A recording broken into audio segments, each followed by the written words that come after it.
Hey, it's a Humble Collector here. Today's video, we're going to take a look at the 4-panel death card of Erich Thiermann. So without further ado, we'll go ahead and get started. So panel 1 here, we just have a print of Mary. And then moving to the interior, panel 2, we have a large format photo of Erich. And at the very bottom, it says, "He was faithful until death." And then moving to panel 3 here. In lasting remembrance and prayer of our unforgettable, brave, and hopeful son, Erich Thiermann, secondary school graduate, Gefreiter and Sanitate officer candidate in an infantry regiment. At the prime of his life, 19 years and 4 months old, he was seriously wounded in the East on November 8th, 1942, and died peacefully in a field hospital on November 11th, assisted by a local priest who he longed for so much. His final resting place is at the northwest entrance of Mozdok on the Terek in the Caucasus. Now, I was not able to find a casualty record for Erich, but I did find a little bit of information. He was born on July 1st, 1923 in Vilsberg and died in a hospital east of Malgobeck. Now, Mozdok is very far south on the Eastern Front, as you can see on the map here. In fact, it's almost all the way to Chechnya. And the furthest that the Germans would actually get south in the Caucasus here was Alagir, which is only 115 kilometers further south than Mozdok.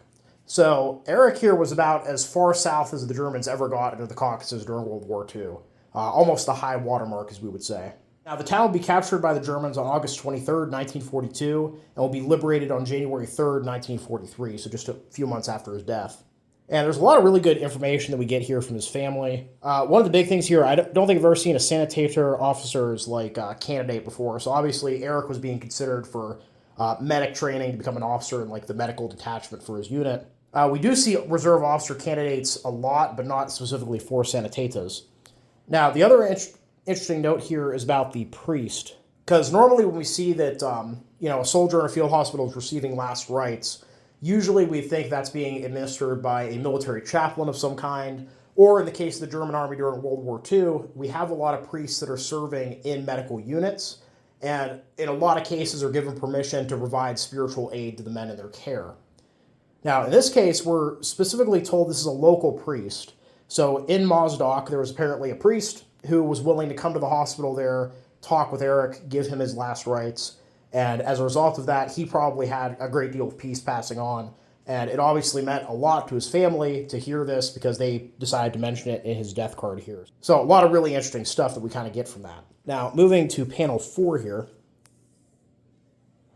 "Dear brothers, we do not want you to be ignorant of those who are asleep, so that you will not grieve as others do who have no hope."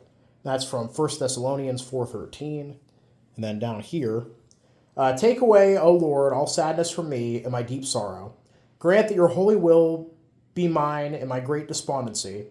Grant me a strong faith, a joyful hope, and invincible love, so that one day I may find again in your imperishable glory all those who are mine, who have gone before me in the sign of faith." So yeah, really fascinating card. Like I said, it's a shame that we don't have the actual casualty record to get the specific information on Erich here, but even what we're able to glean just from the location information and everything else is really, really interesting. So I hope you guys all enjoyed the video. Please leave a comment down below. Love hearing from you. Thank you all for watching. Happy collecting, and I'll see you all again very soon.